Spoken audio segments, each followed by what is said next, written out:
Hello, my name is Brent McCall with Metra Home Tech Tips, and I'd like to invite you to view a very special series of Metra Home Tech Tips. I had the opportunity to interview and discuss our solution products in EDID with Jeff Boccaccio from DPL Labs. And as one would expect, it ran a little bit longer than our typical broadcast. So what we've done is broken this up into two unique episodes. The first one's playing today. The second one you will see a little bit later, and a little bit more information preceding that one. So sit back, relax, and enjoy a whole lot of really good information about EDID, how to make it work, and how to get your jobs done. Thank you. Hello, and welcome to another episode of Metra Home Theatre Tech Tips. I'm Brent McCall, and today's special guest is Jeff Boccaccio from DPL Labs. Thank you very much. We're really glad to be here today. Well, we got a lot to cover and not much time to do it, so we're going to jump in pretty quick. Today's topic is going to be about EDID, voltage and current problems, and hardware solutions to make your job work. So right out of the gate, I'm going to ask Jeff to give us a little background on EDID, what it is, what it does, and why it's a problem. Well, EDID has been around for a long, long time, as everybody knows, and it has all to do with what's going to happen with the screen. So it's going to control formats, it's going to control aspect ratios, it's going to control audio, it's going to have a few little goodies in there that's basically instructions to tell the TV set what the source can do, and they match it all up and make sure everybody's really happy. That's basically what EDID does. So a sales greeting, qualification. Yeah, qualifications to make sure that they get the optimal performance out of the machine. Wonderful. So we have this wonderful whiteboard here because I know you love to draw in your presentations. Yeah, draw faces and stuff, yeah. Give me a little background on what an EDID stream looks like. Everybody knows about ones and zeros, but what are they and how are they impacted by problems in the stream? Well, the stream is actually more in a different way of talking about communication, because EDID is just nothing but instructions. The instructions are done by way of a stream, as Brent calls it. And the stream channel that they use is called DDC, but the actual name of that channel is, the protocol for that channel is done in a format that Philips designed a long time ago, which is called I²C. So a lot of people will look at it. Black side? Black side up. A lot of people will look at the term I²C as I2 to the power, I to the second power, and then C, I2C.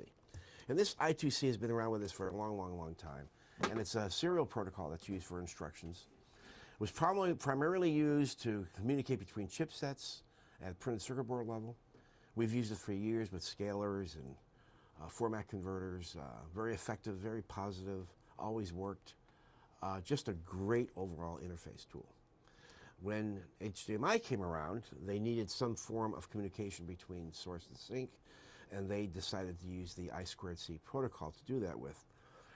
The only little snag about that is the I²C protocol was designed primarily for, like I said, printed circuit board level work, and which is relatively small. You know, you're talking about 2 or 3 inches away.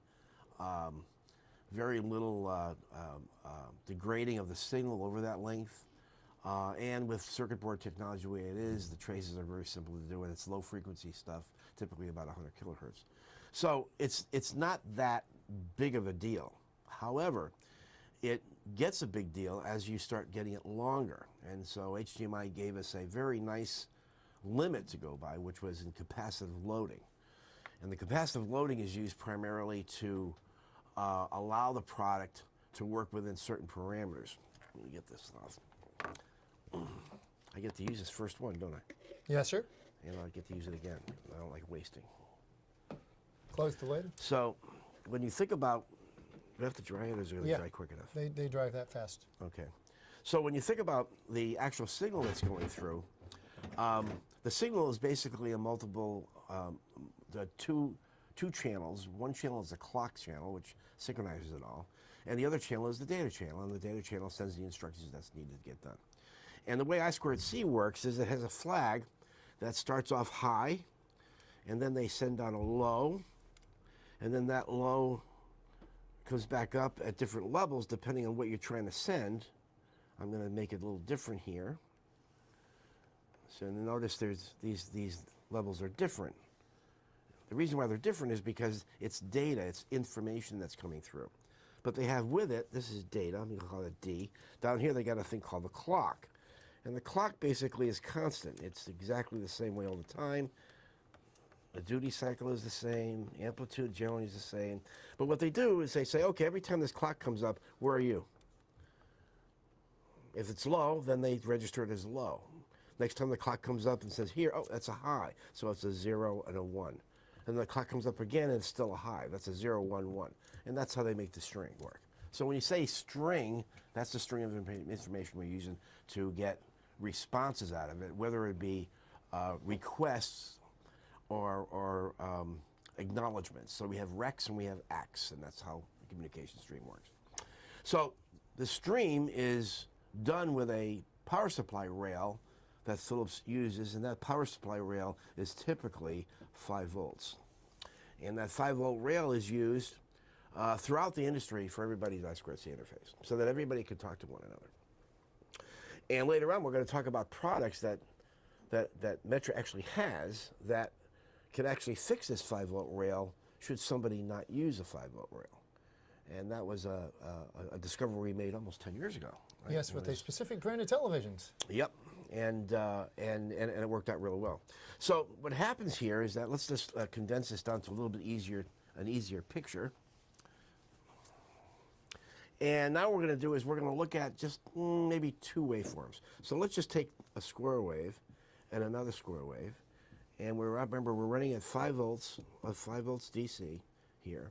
What's the low side, 0? And the low side is 0. Well, this is 0, practically 0. It's never perfectly 0.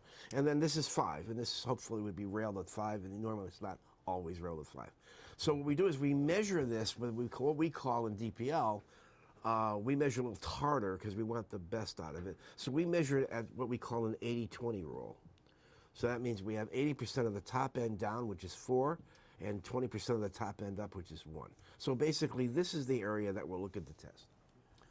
Now, over the course of wire looks like this. So you have a piece of wire, then you have another piece next to it, which is grounded. So no matter what signal's on this wire, it's always being affected to ground by way of the capacitive loading within the wire itself.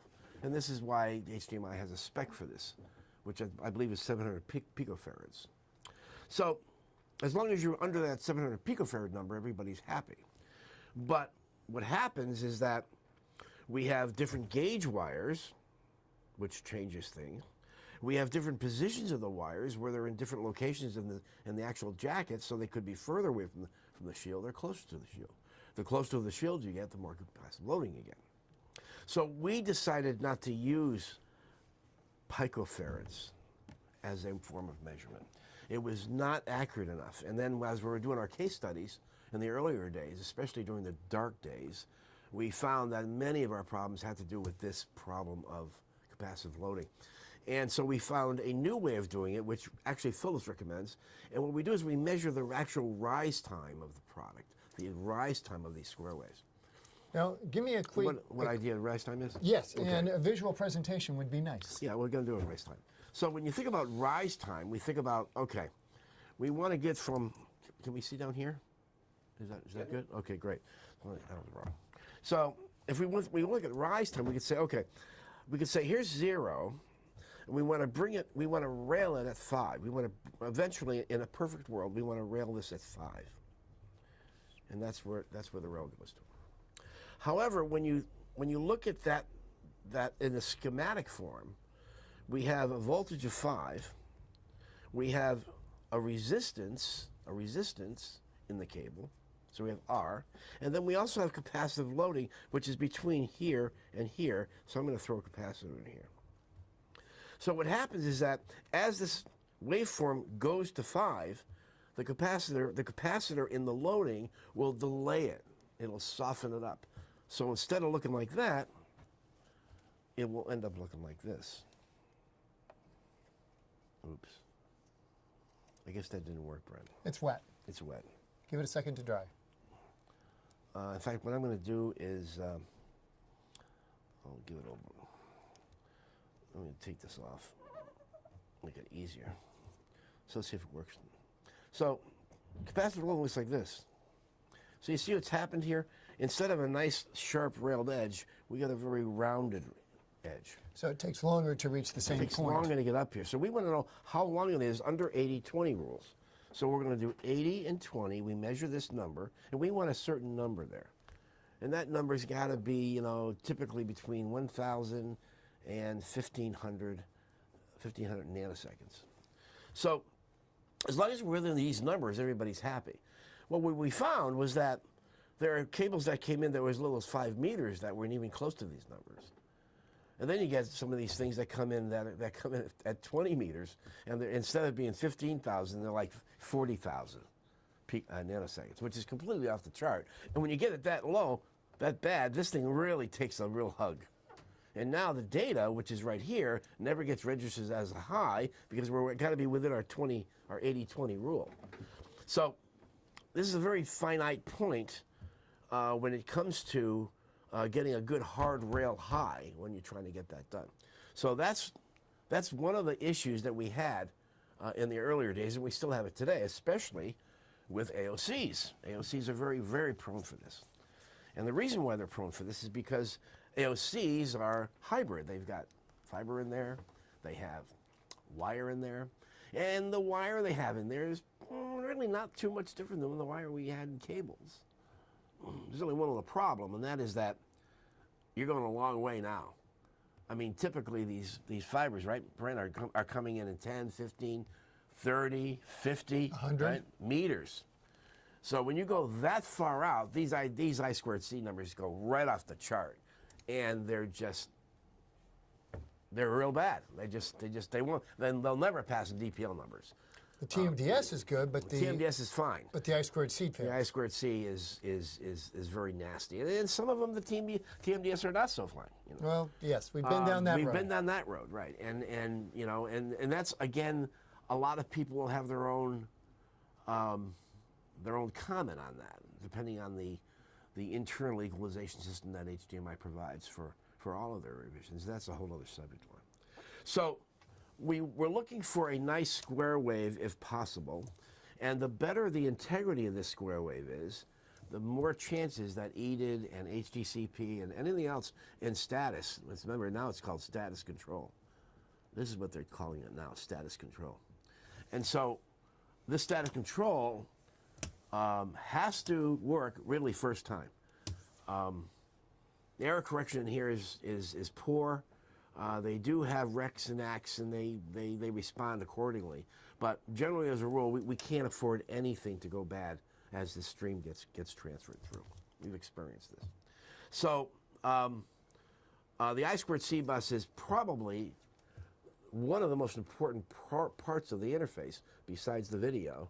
And I can remember even Brent in the earlier days when we were out in the field measuring a lot of these products that failed, and I think we went to a couple of your guys. We did. All over the U.S. We went. I mean, yeah. I mean, we did that with Metra. We did that with a lot of people, not necessarily manufacturers. I mean, with customers, with guys, installers. We literally flew out there and saw these guys, and I can remember so blatantly going out to this guy's house in north of Charlotte. And the integrator was there, and they couldn't get it to work, and it was because of this problem. And we went in there with a dad, actually, is how we fixed it, right? Our very first EDID repair tool. And what that particular product does is it takes a dirty rise time like that, and it converts it to a rise time like this. And it's absolutely wonderful. And of course, you know, the Philips people had a lot to do with that, and it works extremely well that way.